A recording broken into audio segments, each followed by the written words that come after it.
खर्चीली सास। एक बार की बात है, सीमा नाम की एक महिला थी। उसकी एक सास थी जिसका नाम रमा था, जो कि बहुत खर्चाली थी। सीमा जहाँ बचत पर जोर देती थी, वह उसकी सास कोई बचत नहीं करती और बेफिजूल खर्च करती थी। एक बार सीमा ने अपनी सास को कुछ पैसे रखने के लिए दिए, जिसको वह अगले दिन बैंक में जमा करवाने वाली थी। उसकी सास उन पैसों से बाजार से अपने लिए कपड़े लेकर आ गई। अगले दिन जब सीमा ने अपनी सास से पैसे मांगे, तो सास ने बताया वह तो उसने खर्च कर दिए हैं। उसने सीमा को कहा बचत करने की कोई जरूरत नहीं है, जिंदगी को अच्छे से जीना चाहिए। सीमा अपनी सास को बेफिजूल घर की लाइट जलाने से मना करती थी, जो कि उसकी सास को बिल्कुल पसंद नहीं था। वह इन बातों पर अपनी बहू सीमा को टोंट देती थी। इसके बाद सीमा ने भी निर्णय कर लिया कि वह अपनी सास को रोकेगी नहीं। सीमा ने उसके बाद अपनी सास के कमरे का बल्ब लाकर बदल दिया। सास के पूछने पर सीमा ने कहा कि अब वह जितना चाहे इतनी लाइट जला सकती है। एक दिन सीमा की सास को पकोड़े खाने की इच्छा हुई।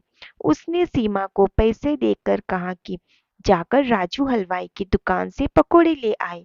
कुछ देर में सीमा अपनी सास को पकोड़े लाकर देती, जो उसको बहुत पसंद आते हैं। इस तरह दिन बीत जा रहे थे और सीमा ने अपनी सास को बेफिजूल खर्ची पर टोकना बंद कर दिया था। एक दिन सीमा की सास बीमार हो गई। उसको जब हॉस्पिटल में भर्ती कराया तो डॉक्टर ने एक बड़ी बीमारी बताकर शहर के हॉस्पिटल में रेफर करने को कहा। जब सीमा के पति ने डॉक्टर से इसका खर्चा पूछा तो डॉक्टर ने 2 लाख बताया। यह सुनकर सीमा का पति और उसकी सास बहुत दुखी हो गई कि इतने पैसे हम कहाँ से लाएंगे।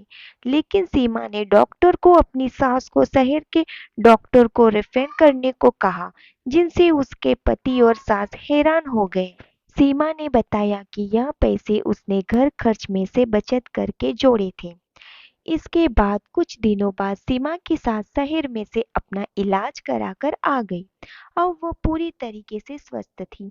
उसने आकर सीमा से पूछा कि तूने इतने पैसे कैसे जोड़े? मैं तो तुझे बचत करते समय हमेशा मना करती थी।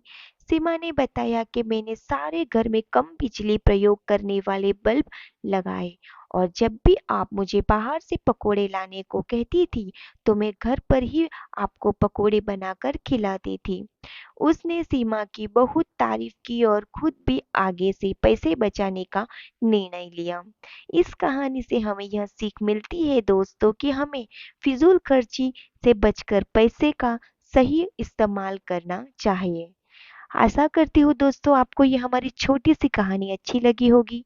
अच्छी लगी हो तो कहानी को लाइक और हमारी चैनल को सब्सक्राइब करना ना भूलें। कहानी के अंत तक रहने के लिए आप सभी का दिल से बहुत बहुत धन्यवाद।